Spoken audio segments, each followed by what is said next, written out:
Welcome to my new vlogs. તો guys આપણે હવે જીમના સાધનો લાવી દીધા છે, બોડી બનાવવાનું પ્લાનિંગ કર્યું છે. તો ગાઈઝ હવે આપણે એક્સરસાઇઝ કરશું રેગ્યુલર, અને ગાઈઝ એના માટે આપણે મસ્ત સેટ લાવી દીધો છે બધું. જો બતાવું તમને.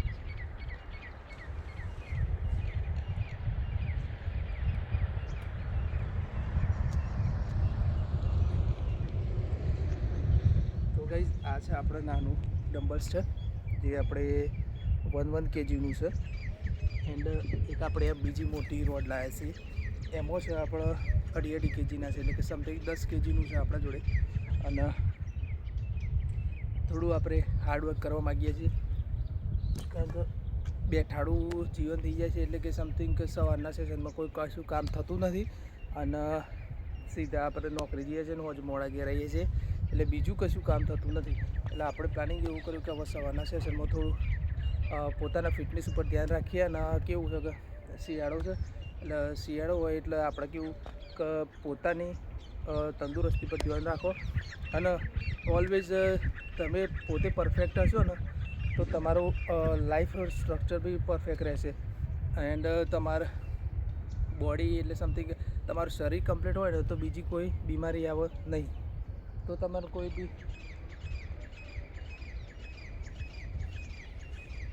સો ગાઈઝ આપણે હવે એ જે એક્સરસાઇઝના છે, હવે આપણે એક સેટ મારીએ. પહેલાં 1 kgથી સ્ટાર્ટ કરીએ, અને 1 kgથી સ્ટાર્ટ કરીને કાલે આપણે જે બેક કર્યું હતું, આપણે પાછળની એક્સરસાઇઝ કરી હતી. હવે આજે આપણે ટ્રાયસેપ બાયસેપ કરશું. કાલે શનિવાર છે એટલે આપણે ચેસ્ટ કરશું, રવિવાર થોડું રેસ્ટ કરશું. આમ તો સોમવારથી ચાલુ કરવું જોઈએ, પણ થયું એવું કે આપણે મટીરિયલ બધું જે સાધનો હતા એ આપણે ગુરુવારે નહીં, એક બુધવારે લાવ્યા, અને બુધવારેથી આપણે પ્રેક્ટિસ ચાલુ કરી હતી. બુધવારે હોજે લાવ્યા, એટલે કાલે આપણે એક્સરસાઇઝ કરી, પણ વિડીયો બનાવ્યો નહોતો. તો ગાઈઝ હવે કેવું છે કે લાવી દીધું છે મટીરિયલ બધું, અને અમુક વસ્તુ હજી બાકી છે, તો આપણે લાવશું થોડાક સમયમાં. તો અત્યારે આપણે એક્સરસાઇઝ ચાલુ કરીએ. આપણે 1 kgથી સ્ટાર્ટ કરીએ. ટ્રાયસેપ બાયસેપને આપણા બાયસેપ્સ અને આ ટ્રાયસેપ. તો આપણે ટ્રાયસેપ બાયસેપની જે આજે એક્સરસાઇઝ કરશું, બીજી કોઈ કરશું નહીં. તો બન્યા રહેજો તમે. તો આ જે ટ્રાયસેપ છે એને થોડું આપણે બિગિંગ પર એટલે મોટો કરવા માટે એક્સરસાઇઝ કરશું. સો 1 2 3 4 5 6 7 8 9 10 11 12. એક 12 સેટ મારશું આપણે. ફરીથી થોડોક રેસ્ટ લઈને ફરીથી આપણે બીજા હાથે 1 2 3 4 5 6 7 8 9 10 11 12. સો બાયસેપ્સના આપણે મારી દીધા છે સેટ. થોડો રેસ્ટ કરીએ. એન્ડ બીજું એવું કેવું થાય છે કે જીમ ચાલુ કરો એટલે તમારે પ્રોટીન ભરપૂર પ્રમાણમાં જોઈએ. કે તમે કોઈ બી એક્સરસાઇઝ કર્યા પછી તમારે પ્રોટીન લેવો જ જોઈએ. પ્રોટીન લો તો તમારા બોડીનો ગ્રોથ થાય છે, કારણ કે કદાચ પ્રોટીન તમે ના લો તો તમારું મસલ્સ ગ્રોથ કરતા નથી. એટલે કે મસલ્સ ગ્રોથ કરે ખરા, પણ અમુક સમયે જે તમારા મસલ્સ છે ને એ રિમૂવ થઈ જતા હોય છે, પ્રોટીન ના મળે એના કારણે. અને બોડીનું ફિટનેસ વધારવા માટે તમારે ખાસ પ્રોટીનની ખાસ જરૂર હોય છે, એટલા માટે. એન્ડ બીજું કહીએ તો આપણે કે કોઈ બી વ્યક્તિ હોય તો પોતાના શરીરના સ્ટ્રક્ચર પર બહુ ધ્યાન રાખવું જોઈએ, જો તમારે સારું અને લાંબુ આયુષ્ય જીવવું હોય તો. ઘણા લોકોનું બેઠાડું જીવન હોય છે, તો એ લોકો પોતાના શરીરને કસરત આપતા નથી હોતા. એકચ્યુઅલી કે આપણે જાણીએ કે કોઈના સવારના સેશનમાં કોઈ મોર્નિંગ સેશનમાં જોબ કરતા હોય, એટલે કે સવારે વહેલા ઉઠીને જોબ જતા હોય, સાંજે મોડા ઘરે આવતા હોય, એટલે કે હાર્ડવર્ક ના કરતા હોય, બસ ઓફિસ વર્કનું જ કામ કરતા હોય, તો એ લોકોના બોડીનો ગ્રોથ કેવો હોય છે કે એમનો બેઠાડા જીવનના કારણે બોડી એકદમ આખી ડિફરન્ટ લાગતી હોય. એટલે કે ધારો કે પેટની ચરબી વધી ગઈ હોય, ફાંદ હોય, બરાબર, અને શરીર સુડોરના બદલે બેડોળ થઈ જાય. શરીરને એમનું આખું ડિફરન્ટેડ લાગે. તો ગાઈઝ એવા લોકોને ખાસ એટલું કહું છું કે તમે પણ જીમ જોઈન ના કરી શકો તો ઘરે નાની મોટી કસરત કરવા રાખો તો બોડીનું ફિટનેસ તમારું સ્ટ્રક્ચર જળવાઈ રહે.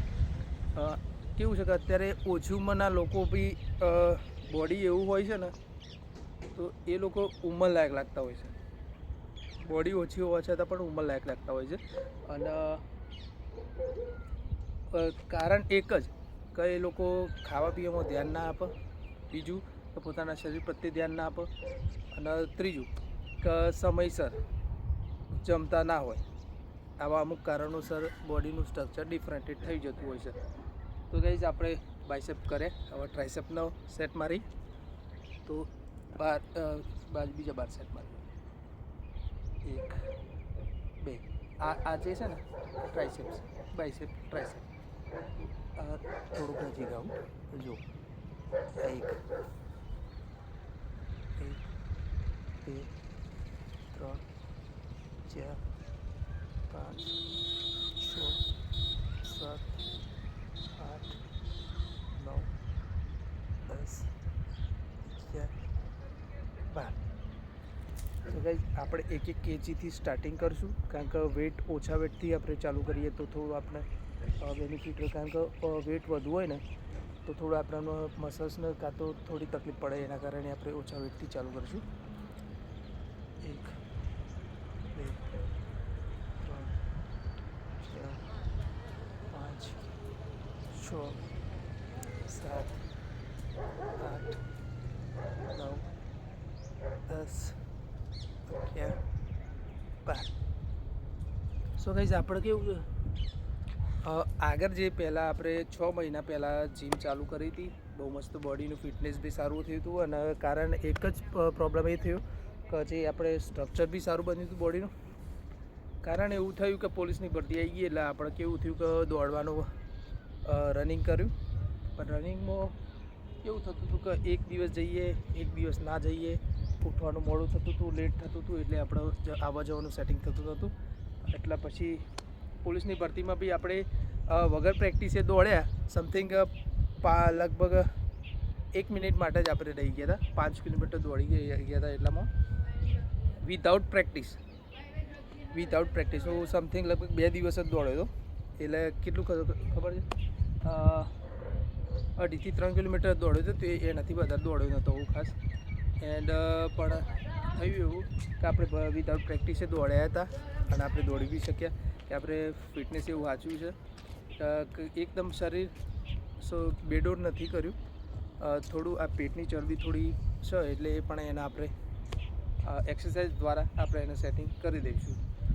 તો ગાઈઝ, તમને અમારા બ્લોગ સારા લાગે તો હું ડેઈલી તમને બ્લોગ બતાવીશ, મારા જીમ પર્સન્ટેજનું અને એક્સરસાઇઝનું હું તમને ડેઈલી બ્લોગ બતાવીશ. તો તમે અમને સપોર્ટ કરતા રહેજો અને અમને ખૂબ સાથ સહકાર આપજો. જય માતાજી.